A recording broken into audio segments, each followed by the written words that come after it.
Welcome back to our channel. तो आज का वीडियो थोड़ा स्पेशल है। तो अब चल रहा है एग्जाम सीजन, तो कुछ लोगों के एग्जाम चल रहे होंगे, कुछ लोगों के एग्जाम शुरू होने वाले। तो अब हम सब चाहते हैं कि हम अच्छा स्कोर करें, अच्छे मार्क्स लेकर आए, पूरा पोर्शन खत्म कर ले, स्टडीज में पीछे ना रहे। तो इसीलिए मैं ये वीडियो लेकर आई हूँ आपके लिए, जो है स्टडी हैक्स। आज मैं शेयर करूँगी थोड़े स्टडीज के टिप्स एंड ट्रिक्स, आप अपने स्टडीज में बेटर कर पाए और अपने एग्जाम्स में अच्छे स्कोर कर पाए। ये स्टडी हैक्स मेरे लिए बहुत हेल्पफुल थे, जिससे मैं अपने एग्जाम बहुत अच्छे से दे पाई। अगर आपको ये स्टडी हैक्स हेल्पफुल लगते तो आप भी इसको जरूर ट्राई कीजिए। अगर आपको ये वीडियो अच्छा लगा तो प्लीज डू लाइक कीजिए और कमेंट कीजिए आपको कौन सा स्टडी हैक पसंद आया। चलो everybody, all the best for all your exams and do well.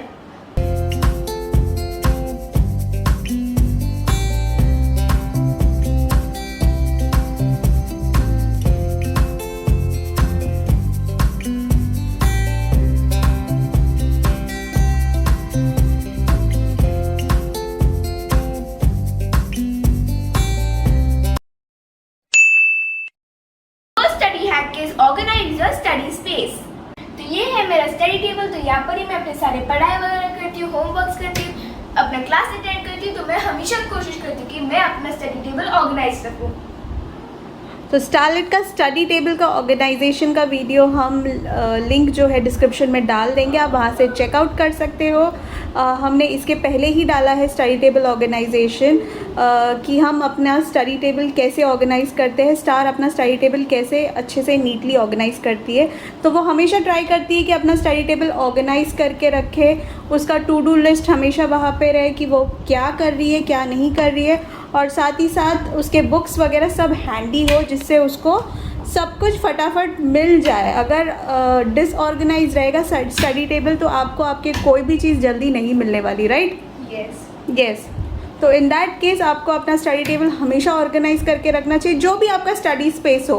अगर आप स्टडी टेबल नहीं हो, आप अपना नॉर्मली नीचे बैठ के भी पढ़ते हो, तो आपको अपना स्टडी स्पेस हमेशा ऑर्गेनाइज करके रखना चाहिए, जिससे आप एग्ज़ाम टाइम में कंफ्यूज ना हो जाए। Okay? Study hack number 2 is make a exam home time table. Yes, और उसके साथ क्या और बनाना है? पोर्शंस। यस। तो एग्ज़ाम टाइम टेबल का जो हैक है नंबर 2 वाला, ये सबसे इम्पॉर्टेंट हैक है। तो आपका एक होम का स्टडी टाइम टेबल होना ही चाहिए, वेरी वेरी इंपॉर्टेंट। और साथ में आपके पोर्शंस के भी आपको लिस्ट पता होना चाहिए। अब उससे क्या होता है कि आप अपना सारा पोर्शंस लिख सकते हैं, और उसमें जब भी आपका पोर्शंस ख़त्म होता है आप उस पर टिक कर दो। और अगर आपने पोर्शंस नहीं लिखे होंगे तो आपको बिल्कुल भी पता नहीं चलेगा, right? Yes, we won't be able to know if we have completed this portion or we haven't completed. Yes, and आपका अगर आपने होम टाइम टेबल बनाया है तो डेफिनेटली आपको अपने स्टडी टेबल के आजू बाजू में ही उसको स्टिक करना चाहिए, ताकि आप इजीली आप यहाँ बैठ सके और आपको याद रहे कि आप अपने एग्ज़ाम के टाइम टेबल आप बना चुके हो और आपको उसको अबाइड करना है, आपको अपने टाइम टेबल के हिसाब से पढ़ना है। और अगर आपको ये वीडियो चाहिए तो हम ये वाला वीडियो भी लिंक में डाल देंगे डिस्क्रिप्शन में। यस, कि हमने ये एग्ज़ाम टाइम टेबल जो बनाया था वो भी हम डाल देंगे अगर आपको ये देखना होगा।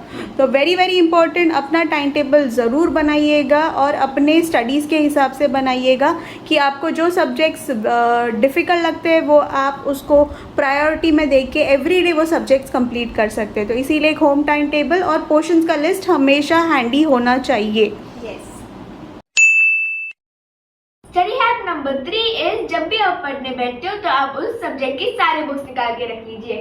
तो जैसे आप देख सकते हैं कि ये सारे मेरे इंग्लिश की बुक्स है, इधर मेरे नोटबुक्स है, वर्कशीट्स है, असाइनमेंट्स है, लिटरेचर बुक है, कोर्स बुक है, ग्रामर बुक है, वैसे बहुत सारे बुक्स है। तो ऐसे ही अगर आप पढ़ने बैठोगे तो आपको सारे बुक्स निकाल के रख के आपको सभी चीज़ों से पढ़ने हैं। अगर आप एक एक बुक निकालोगे और अपने भूल जाओगे तो आपका पढ़ाई पूरा नहीं होगा। तो आप नहीं होगा। तो इसीलिए मैं स्टार के साथ तो ऐसे ही करती हूँ, जब भी वो पढ़ने बैठती है मैं उसके सारे उस सब्जेक्ट के तो सभी नोट्स और सभी बुक्स निकाल के रख देती हूँ ताकि हम किसी से भी मिस ना कर पाए। हाँ, क्योंकि वर्कशीट, असाइनमेंट्स, टेक्स्ट बुक्स में भी क्वेश्चंस आते हैं तो उसमें से भी टीचर्स वगैरह दे सकते हैं। यस, तो यहाँ पे स्टार के असाइनमेंट्स और वर्कशीट्स हम निकाल के रख देते हैं, नोटबुक से भी आते हैं, ग्रामर बुक से भी आते हैं और वहाँ पे टेक्स्ट बुक्स भी रखे होते हैं। तो जब भी आप भी पढ़ने बैठो तो मेक श्योर करो कि आप सभी बुक्स लेके बैठो, ऐसे नहीं कि एक बुक लेके बैठोगे फिर 1000 बार इधर उधर जाओगे बुक्स लेने के लिए। तो इसी इससे आपकी पढ़ाई पूरी होगी नहीं और टाइम जाता रहेगा। Yes, right. Study hack number 4 is exam के पहले ही अब अपना पूरा पोर्शन खत्म कर लीजिए और एग्जाम टाइम में सिर्फ रिवीजन कीजिए। तो जैसे कि स्टार ने कहा, स्टडी हैक नंबर 4 इज कि आपको अपने पोर्शंस पहले ही खत्म करने चाहिए। क्यों खत्म करने हैं? ताकि अभी जब एग्जाम का टाइम होगा आप सिर्फ स्टडीज करते रहोगे तो रिवीजन आप बिल्कुल नहीं कर पाओगे। यस, तो रिवीजन करना बहुत ज़्यादा ज़रूरी है। तो अगर आप अपना पोर्शंस पहले ही ख़त्म कर लो तो एग्ज़ाम में आप आराम से रिविजन्स कर सकते हो और जिससे आप बिल्कुल ही मतलब ये नहीं होगा कि आप कम स्कोर कर पाएंगे, क्योंकि आपके पोर्शंस तो ख़त्म हो ही चुके होंगे और आप रिविजन्स करोगे तो आप उससे ज़्यादा अच्छा स्कोर कर पाओगे ताकि आप अच्छे मार्क्स लेके आ जाओ। ठीक है? यस, तो इसीलिए आपको मेक श्योर करना है कि आप लास्ट मोमेंट तक बिल्कुल पढ़ते ना रहो और उससे क्या होगा कि आप बिल्कुल कोई अदर एक्टिविटीज़ नहीं कर पाओगे। मम्मी डैडी गुस्सा भी हो जाएंगे कि पढ़ो पढ़ो पढ़ो, हमारे पीछे पड़े रहेंगे, कुछ भी नहीं कर पाएंगे। यस, और उससे क्या होगा, बच्चे भी एकदम कुछ खेल भी नहीं पाएंगे और स्ट्रेस में पढ़ते रहेंगे और लिखते रहेंगे, ऐसे पढ़ते रहेंगे और कुछ भी हो नहीं पाएगा। तो इसीलिए मेक श्योर कीजिए एग्ज़ाम टाइम में सिर्फ रिविजन्स करना है और एग्ज़ाम के पहले ही अपनी सारे स्टडीज़ ख़त्म करने हैं। यस, तो आप लोग भी ऐसे ही करना। हाँ, ज़रूर। Study hack number 5 is proper time होना चाहिए स्टडीज के लिए और प्लेइंग एंड एक्स्ट्रा एक्टिविटीज़ के लिए भी प्रॉपर टाइम रहना चाहिए। Yes, exactly. तो आपके एग्ज़ाम टाइम में आपका प्रॉपर स्टडी रूटीन तो होना ही चाहिए। उसके पहले भी आप अपना प्रॉपर स्टडी टाइमिंग रखिए ताकि आप एक टाइम पे पढ़ाई कीजिए ताकि आपको खेलने के लिए भी टाइम मिले, राइट?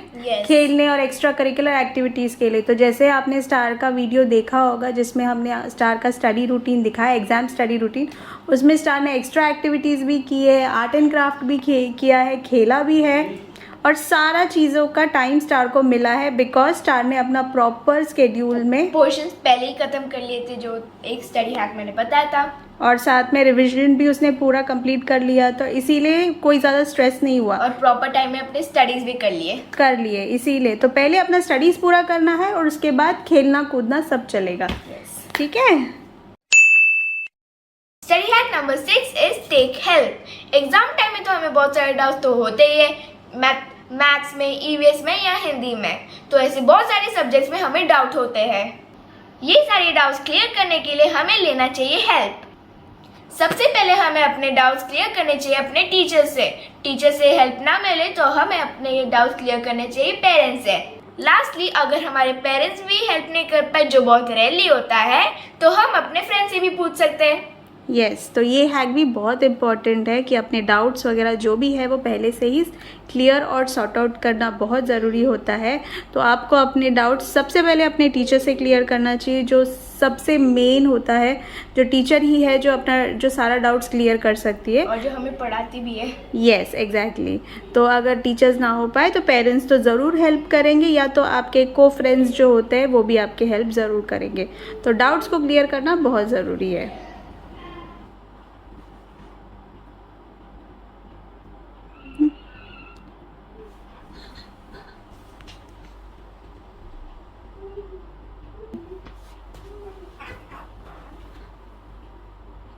स्टार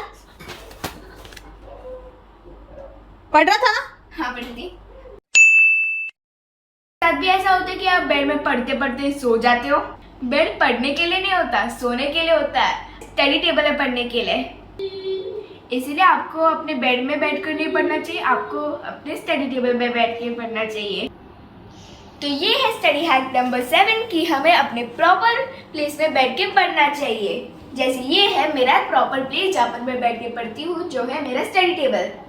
तो मेरा स्टडी टेबल है मेरे रूम में, जहाँ पर बहुत कम डिस्ट्रैक्शन होता है ताकि मैं पीसफुली पढ़ पाऊँ। यस तो आप जहाँ पे भी बैठ के पढ़ो, आप ऐसी जगह पे मत बैठ के पढ़ो जहाँ बहुत लोग बैठते हो, टीवी हो, इधर उधर चिल्लाता है पापा टीवी देख रहे हैं ऐसा। ऐसे मतलब ड्राइंग रूम में तो होना ही नहीं चाहिए जहाँ पे टीवी वगैरह हो, तो डिस्ट्रैक्शन बहुत होता है। तो स्टार का स्टडी टेबल उसके रूम में है जहाँ पे कोई डिस्ट्रैक्शन नहीं है, स्टार आराम से बैठ के पढ़ सकती है विदाउट एनी डिस्टर्बेंस। तो आप मेक श्योर कीजिए कि आप जहाँ भी बैठ के पढ़ो वहाँ पे डिस्टर्बेंस नहीं होना चाहिए, मतलब जितना भी कम टाइम आप बैठ के पढ़ो लेकिन इफेक्टिवली पढ़ो ताकि आपको जो भी पढ़ो वो याद रहे। इसीलिए तो एक प्रॉपर स्पेस होना चाहिए आपका पढ़ने के लिए। Last study hack which is last but not the least which is हमें एग्जाम टाइम में प्रॉपर स्लीप मिलना चाहिए। Minimum 9 to 10 hours good sleep तो मिलना चाहिए, क्योंकि अगर आप प्रॉपर सोओगे नहीं तो नेक्स्ट डे एग्जाम के वक्त आप बहुत स्लीपी रहोगे और बहुत लेजी रहोगे। साथ ही साथ हमें प्रॉपर फूड भी खाना चाहिए which is fruits and nuts, basically good food, ताकि एग्जाम टाइम में आपका ब्रेन शार्प रहे गुड फूड की वजह से। ये थे मेरे स्टडी हैक्स एंड कुछ टिप्स एंड ट्रिक्स जिससे आप अपने एग्जाम में गुड स्कोर कर पाए। यहाँ पर मैं अपना वीडियो एंड करूँगी। अगर आपको ये अच्छा लगे तो please do like, subscribe and don't forget to comment on our channel about which study hack you like the most.